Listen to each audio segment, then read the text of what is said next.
Hey everyone, and welcome.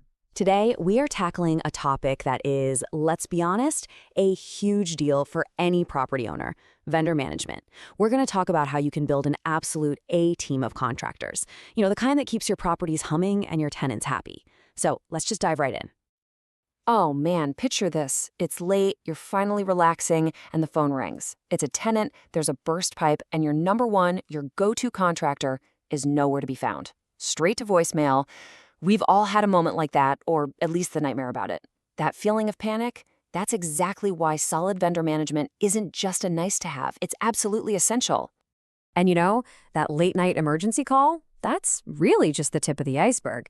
The day-to-day grind of property maintenance can be a real minefield of challenges, turning what should be small fixes into massive, massive headaches. When you're stuck with the wrong contractors, these frustrations just become your normal. You're constantly chasing people down, dealing with no-shows, getting vague updates, and all the while, your tenants are getting more and more unhappy. And these aren't just little annoyances, right? This stuff can seriously hurt your wallet and your reputation as a good landlord. So, what's the first instinct? Find the cheapest person who can do the job.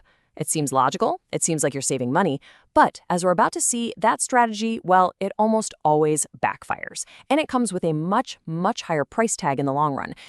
And this just nails it. That super low bid feels like a victory at first, doesn't it?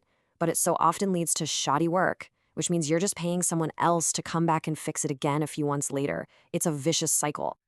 Okay, let's just put this side by side because the difference is night and day. On one side, you've got the cheap bid. You're looking at rush jobs, probably no insurance, which is terrifying, and a revolving door of repairs. But on the other side, with the right vendor, they're protecting your investment, they're reducing your liability, and maybe most importantly, they're keeping your tenants happy. That's the real goal here. So let's flip the script. Enough about the bad guys. What about the incredible value a real professional brings to the table?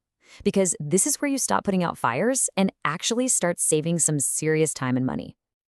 Just look at this number, 40%. Let that sink in for a second. It's a huge figure and it represents a massive potential for savings. But what does it actually mean? Savings on what? Well, here's the story behind that number. According to the U.S. Department of Energy, when you have a proactive maintenance plan, the kind great vendors help you build, you can slash those expensive, panic-inducing emergency repair costs by up to 40%. That's not just cutting a bill. That's smart, forward-thinking management of your asset. And that's really what it all boils down to. A great vendor does so much more than just fix what's broken. They give you clear quotes, they have the right insurance, and, crucially, they give you proactive advice to stop problems before they start. That's the game changer right there. Okay, so we're all on board. We need great vendors. The next logical question is, how on earth do you find them? Let's walk through a super practical game plan for building your own personal A-team of contractors you can actually rely on. The good news is you don't have to just guess. Start by asking other landlords or real estate agents for their best referrals. Then, and please, don't skip this, always verify their license and insurance yourself. Give them a small job first as a test run. See how they do. And you know what? Keep a simple spreadsheet. Track how they perform. This system takes the guesswork out and makes it a real strategy. And while you're doing your homework, these are the green flags you're looking for. A valid license and proof of insurance? Absolutely non-negotiable. Look for reviews from other rental property owners specifically. And pay really close attention to how they communicate. Are they quick to respond? Are they clear? That tells you almost everything you need to know. All right, but for every green flag out there, there's a red one. And honestly, knowing what to run away from is just as important as knowing what to look for.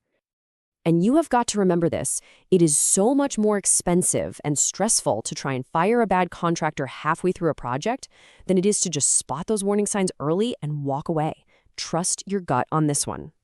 So here are some of the biggest ones. If they won't give you a written estimate, red flag. If they ask for all the money up front, huge red flag.